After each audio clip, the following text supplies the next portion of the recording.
In this video, I'm going to talk about the bank reconciliation statement. And specifically, I'm going to talk about the things that can be found in the bank statement, in the bank statement, which cannot be found in the cash book, and the things that can be found in the cash book that cannot be found in the bank statement.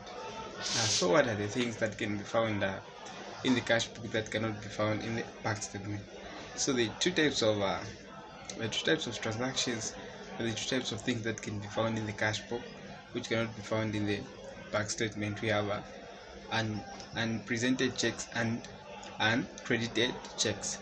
So the unpresented checks, these are checks that are found on the credit side of the cash book, and these checks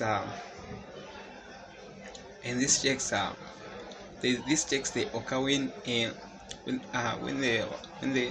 owner of the business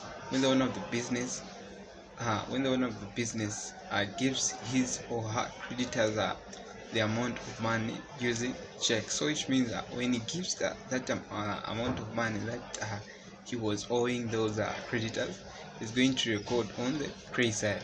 But it will happen that these creditors who won't cash in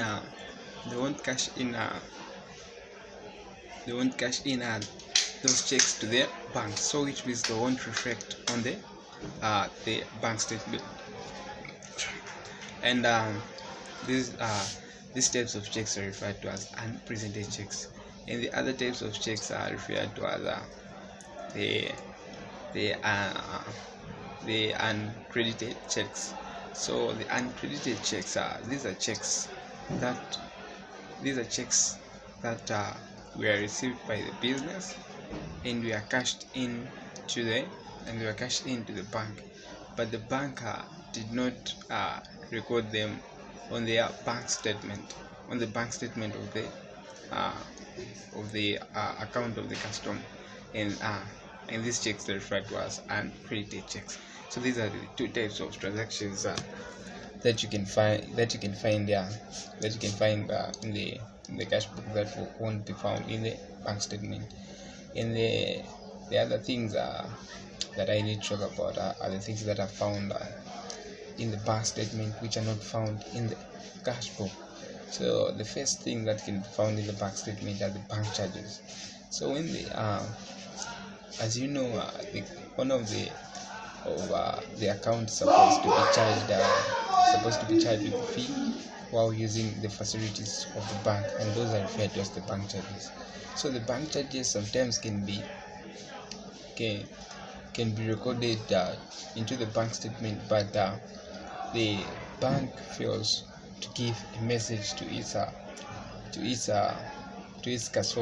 customer that it has deducted the bank charges, which means these bank charges will just be reflected in the bank statement and not in the cash book.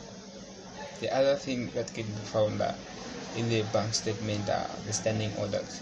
So the standing orders is where the owner of the customer tells the bank to pay a specific amount of money to a specific person or party for a specific period of time. So it will happen sometimes that the bank will be able to pay the money is going to pay the money to which his or her customer instructed his or her customer had to instructed the bank, but the standing orders won't reflect in the cash book because the bank did not inform its customer that it had given the bank charges to that part. And another type of transaction is a citizen check. So citizen check is when the owner of the business receives money from its debtors and receives money from its debtors and gets that check cashed into the bank and cashed it into the bank.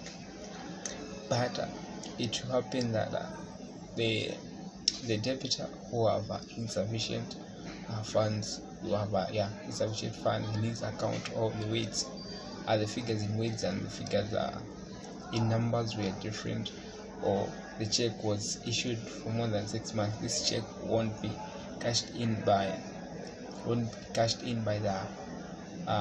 the debtor's account. So which means the owner, or not the owner, sorry, but the account to which the business the account to which the business has the bank account won't receive the payments. So which means that check will be a dishonored check. So that check will be reflected into the bank statement and won't reflect into the cash book.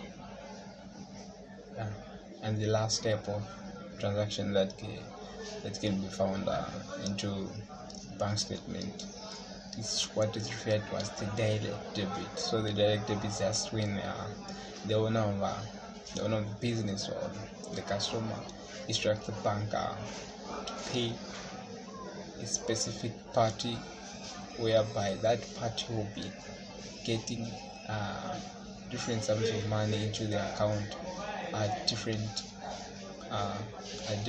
times. So it won't occur in fixed times, but it will occur in different times, and the amount that will be gotten from the bank account, it will vary. So when the bank allows the creditors to get the money, those transactions will be recorded in the bank statement, but sometimes they won't reflect into the cash book, because the bank will not inform its customers.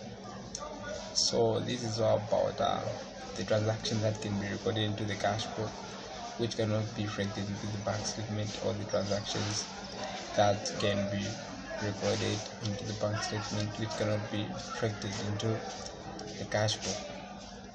And when making these two balances, those that are in the cash book and those that are in the bank statement, to balance the two balances, you are going to first write up a revised cash book. After you write up a revised cash book, then you are going to add any unpresented checks. After you add any unpresented checks, then you subtract any uncredited checks. After you've done that, then that amount you get is the balance as per bank statement. So it means that balance must be able to balance with the balance that is found on the bank statement. Thank you very much.